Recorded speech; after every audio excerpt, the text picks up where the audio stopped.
Hi అందరికీ. నిజ జీవితంలో మీరొకటి గమనించారా? బాగా కనపడే వాటికి, విరివిగా దొరికే వాటికి విలువ ఉండనే ఉండదు.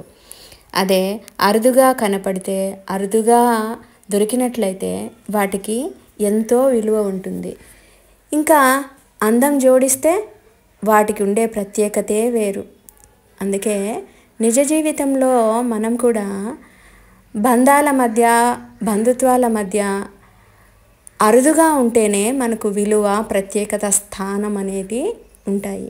ఇక్కడ మీకు చూపిస్తున్నాను కదా, ఈ మొక్క కూడా అలాంటి ప్రత్యేకత సంతరించుకున్నదే. దీనిని ఆస్పరాగస్ డెన్సిఫ్లోరస్ అంటారు. ఇది చాలా అందంగా ఉంటుంది, తక్కువగా దొరుకుతుంది నర్సరీల్లో కూడా. పైపెచ్చు దీని కాస్ట్ కూడా చాలా ఎక్కువ, బాగా ఎక్స్పెన్సివ్గా ఉంటుంది. సో ఇది ఎలా మనము దీనిని ప్రాపగేట్ చేసుకోవాలా అనేది నేను ఈ వీడియోలో చూపిస్తున్నాను. మీరు ఇక్కడ ఇందాక గమనించారు కదా, దీని లోపల వేరు వ్యవస్థ ఎలా ఉంటుందంటే, టచ్ చేస్తే మెత్తగా ఉంటుంది. శనక్కాయలు ఉంటాయి కదా లోపల, భూమి లోపల, అలా శనక్కాయల మాదిరి ఉంటాయన్నమాట. అవే వీటికి బలము. దాని లోపల రైజోబియం ఉంటుందనుకుంటా.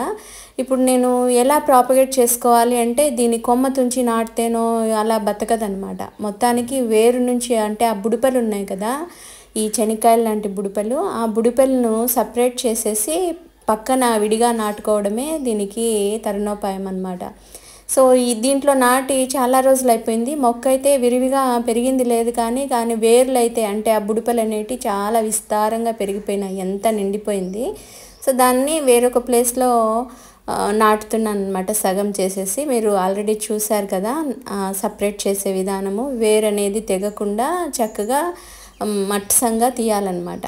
ఇంకా వాటర్ ఇచ్చేసి సపరేట్గా చేసిన పార్ట్ ఏదైతే ఉందో దానికోసము ఈ మట్టిని ప్రిపేర్ చేసేయాల. మట్టి గట్టిగా కాకుండా మెత్తగా ఉంటే మేలు.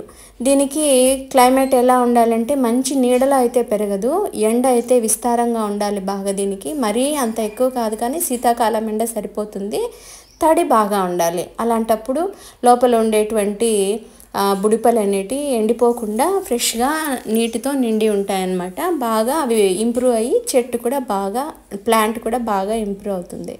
సో తడి అనేది ఉండాలి, అలాగే సెమీ ఎండ కూడా ఉండాలి.